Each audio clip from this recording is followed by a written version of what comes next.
मृत्यु लोक में मेरे भक्त बनकर रहो या अगले 3 जन्मों तक मुझसे शत्रुता निभाओ, फिर वैकुंठ लौटकर आ पाओगे। चयन तुम्हारा है। 7 जन्मों तक आपसे वियोग नहीं झेल पाएंगे प्रभु। आपका शत्रु बनकर 3 जन्मों में पुनः यहां लौटेंगे। मेरी भक्ति छोड़कर शत्रुता निभाना स्वीकार कर लिया जाए। इसके 2 कारण हैं। पहला तो ये कि आपसे शत्रुता कर हमारे जन्म शीघ्र ही समाप्त होंगे। दूसरा ये कि भक्त भले ही अपने भगवान को क्षण भर के लिए भूल जाए, परंतु एक शत्रु अपने शत्रु को कभी नहीं भूलता। हर लम्हा, हर क्षण हम आपको स्मरण करते रहेंगे। केवल एक विनती है आपसे, हमारे 3 जन्मों में हमारी मृत्यु आप ही के हाथों से हो, ताकि मृत्यु से पूर्व हर जन्म में एक बार हमें आपके दर्शन प्राप्त हो प्रभु। हाँ प्रभु, हमारी मुक्ति आपके ही हाथों से हो। जय विजय, उठो। तुम्हारी विपरीत भक्ति में भी मेरे लिए प्रेम छुपा है। मैं केवल अपने 2 भक्तों से नहीं, अपने प्राणों से भिन्न होने जा रहा हूं। मैं तुम दोनों को वचन देता हूं, मृत्यु लोक में उन सभी 3 जन्मों में मैं ही तुम्हारा उद्धार करूंगा। और केवल यही नहीं, लक्ष्मी नारायण के वियोग का कारण भी तुम ही होगे, और उनके मिलन का मार्ग तुम्हारी मृत्यु।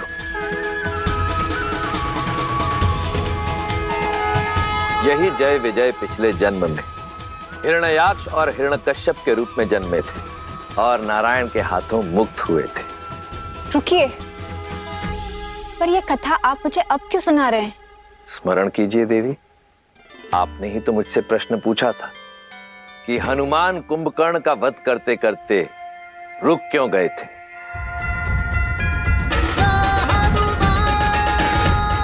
तुम बहुत सौभाग्यशाली हो, क्योंकि तुम्हारा अंत मेरे हाथों नहीं, मेरे प्रभु श्री राम के हाथों लिखा है, और मैं नियति में हस्तक्षेप नहीं करूंगा। इस जन्म में विजय ने कुंभकर्ण के रूप में जन्म लिया और वचनानुसार उसका उद्धार किया नर रूपी नारायण अर्थात प्रभु श्री राम ने। और श्री राम का परम शत्रु, मेरा परम भक्त लंकापति रावण, जय का पुनर्जन्म है। और अब समय आ गया है कि इस जन्म में भी पाप का अंत हो, मर्यादा की स्थापना हो और धर्म की विजय।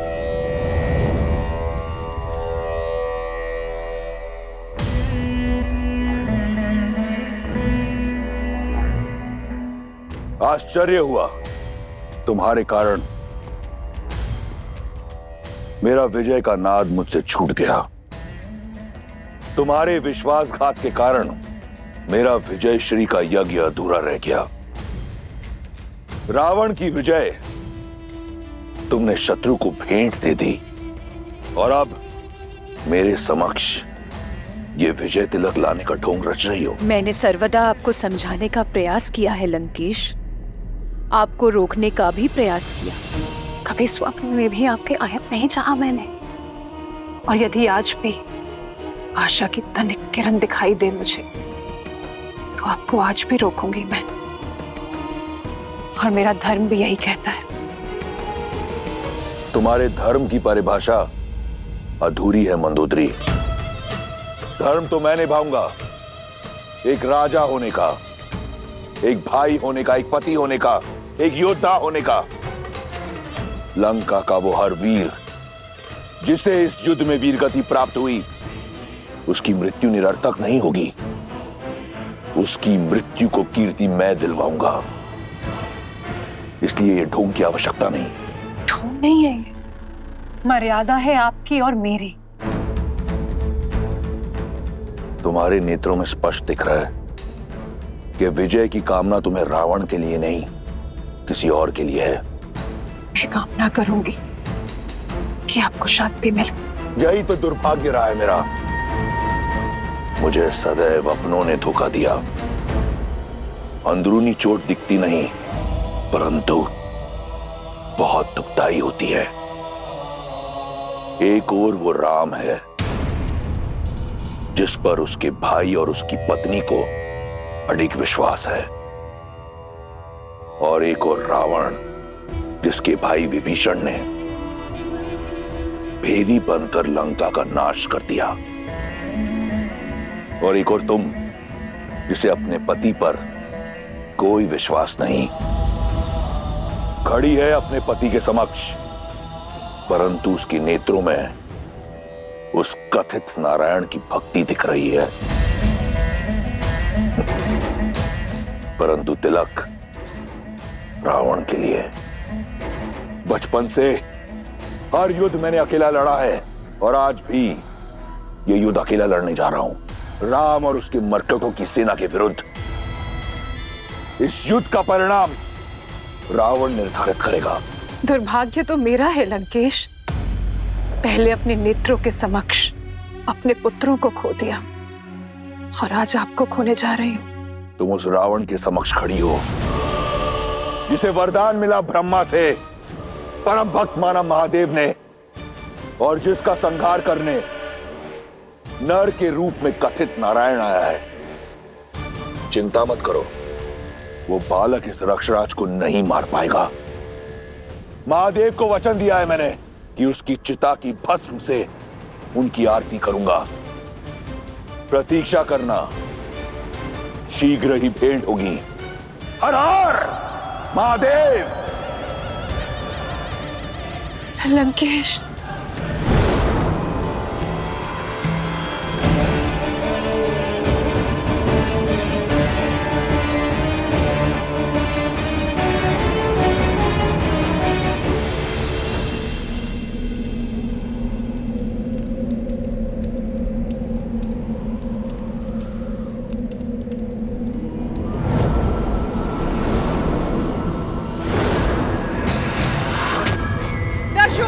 के स्वामी लंका नरेश दशानन रावण पधार रहे हैं।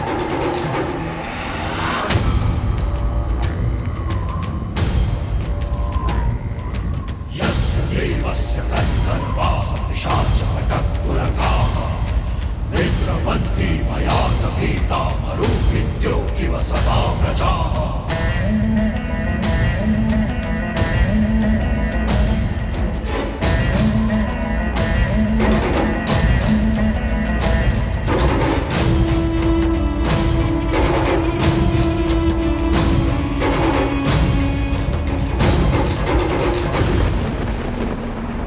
इस विकट युद्ध का अंत करने जा रहा हूं।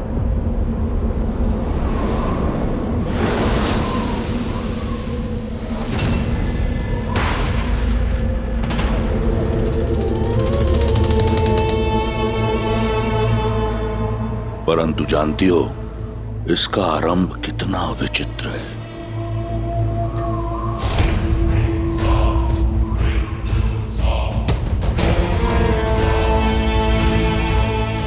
एक शिव भक्त बालक था। समय, भाग्य, परिस्थिति और पिता सबसे छला हुआ। ठान लिया उसने कि वो सब पाएगा, प्रहार से, प्रयास से, और पाया भी। त्रिलोक का सबसे बड़ा राजा बना वो, सबसे शक्तिशाली, और महादेव का परम भक्त भी। समय बीता, सुदूर उत्तर की ओर एक राजा ने अपनी कन्या के लिए एक स्वयंवर रचा। शर्त थी महादेव के पावन धनुष पिनाक को उठाना। सभी राजाओं को निमंत्रण गया। महादेव के उस परम भक्त के अतिरिक्त उससे यह दुस्साहस सहा नहीं गया। वो बिना किसी निमंत्रण के उस स्वयंवर में गया। मंशा केवल एक थी, महादेव के पावन धनुष को पाना, उसे लंका ले जाना।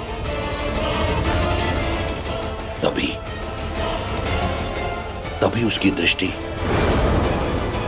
उस कन्या पर पड़ी और ना जाने कब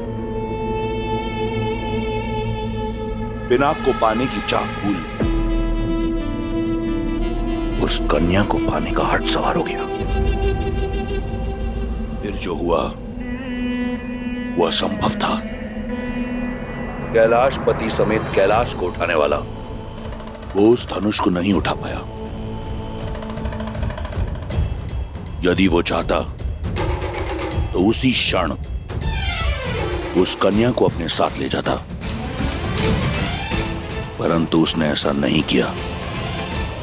लौट आया वो, समझाया स्वयं को कि कदाचित उस कन्या को पाने की चाह महादेव की भक्ति से ऊपर रख वो दंड का पात्र था। दूर रहा वो उस कन्या से, परंतु समय का चक्र फिर घूमा। उस कन्या की स्मृति ने एक बार फिर लंकेश का द्वार खटखटाया। असफलता का वो घाव एक बार फिर हरा हो गया। पिनाक ना पाने की चाह और उस कन्या को ना पाने की आह एक बार फिर जीवित हो गई। और उसके बाद जो हुआ वो ये संसार जानता है।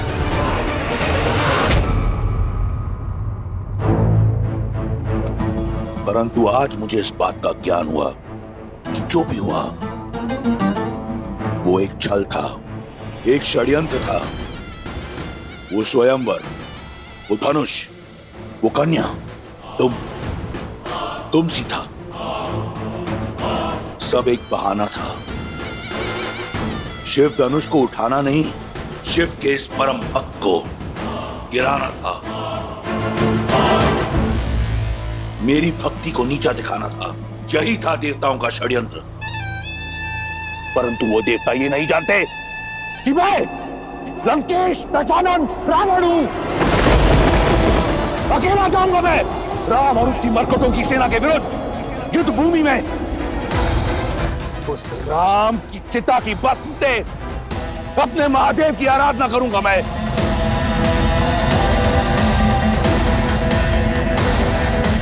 अंत समय में सारा जीवन आंखों के सामने घूमी जाता है दशानन। अंत समय में व्यक्ति को अपने भूलों और अपराधों का भी स्मरण हो जाता है। परंतु खेद है, तुम्हें अब तक नहीं हुआ। पर देख लेना, मेरे श्री राम तुम्हारे अंत से पहले तुम्हें भूल अवश्य स्मरण कर पाएंगे। भलाई, बुराई, धर्म और अधर्म के इस अंतिम युद्ध में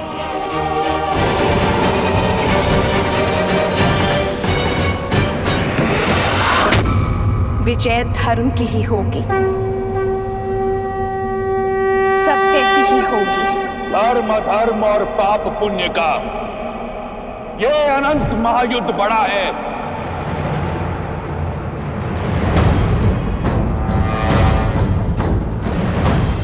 सत्य है क्या और भ्रम है क्या, ये प्रश्न सदा से अमर खड़ा है। आरोप लगा के अंधियारे पर सूर्य को देव बनाने वाले, शीतल रात की हत्या कर शीश उठा दिन तेरा तपा है। जला दिया ठहराया धर्म जिसे, कह अन्याय जिसे पतित किया। आहुति दे उस कथित अधर्म की, तेरे धर्म का पावन यज्ञ सजा है। ये युद्ध है, महायुद्ध है। बस अपना स्वार्थ ही सिद्ध किया। न्याय धर्म का कर षड्यंत्र। अमृत पीने की चाह में तुमने विष देकर शिव को भी छला है। तुमको भाया वो न्याय हुआ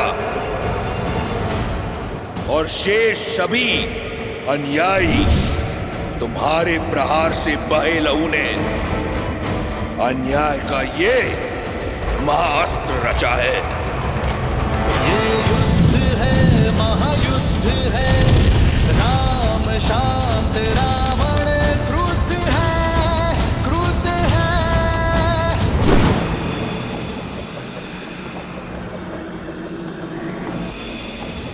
गंधक,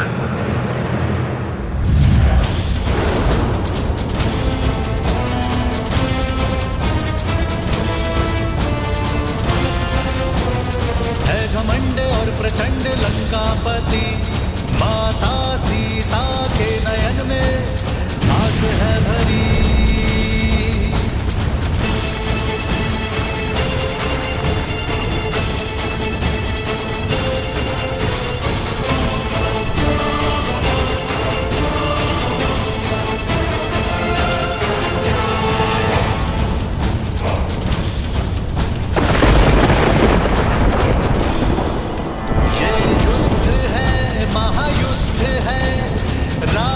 शांत रावण क्रुद्ध है, क्रुद्ध है। ये युद्ध है महायुद्ध है, राम शांत रावण क्रुद्ध है, क्रुद्ध है, क्रुद्ध है।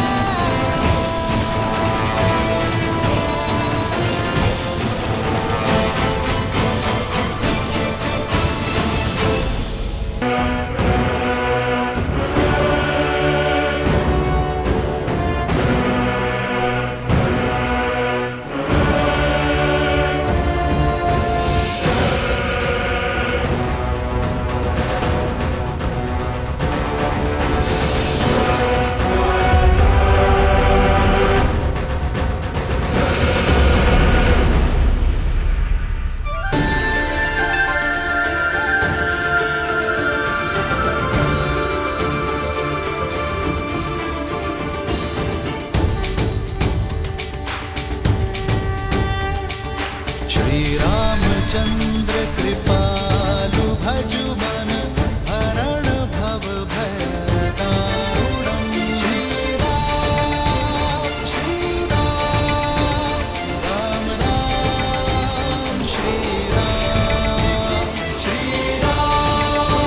श्री राम, राजा राम श्री राम।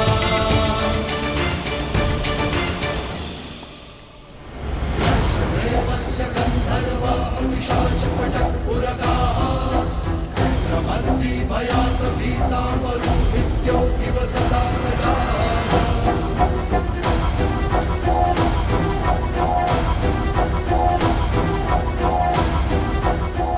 चौंक गए रावण को अपने समक्ष बिना किसी कवच के देखकर। यही षड्यंत्र था ना देवताओं का कि छीन लो रावण से उसका हर कवच, उसकी हर ढाल, उसका बल, उसकी शक्ति, उसके पुत्र, उसके भाई, सबका नाश कर दो।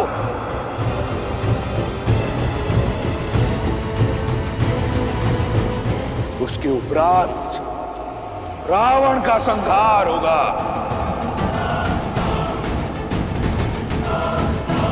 पूरा हुआ षड्यंत्र। रावण को समाप्त करना इतना सरल नहीं।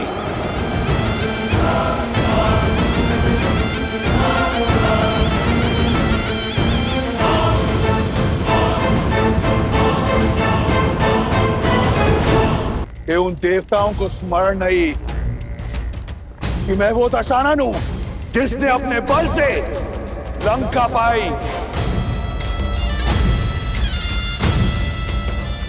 जिसने अपने साथ से 10 लोगों पर राज किया है, बिना किसी कवच के, बिना किसी ढाल के।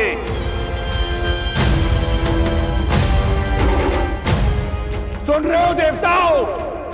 राक्षस हूं मैं, राक्षसराज रावण हूं मैं।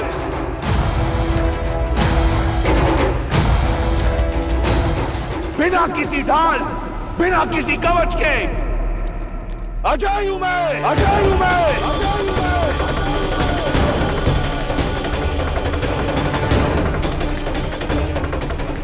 कोई मुझे मार नहीं सकता।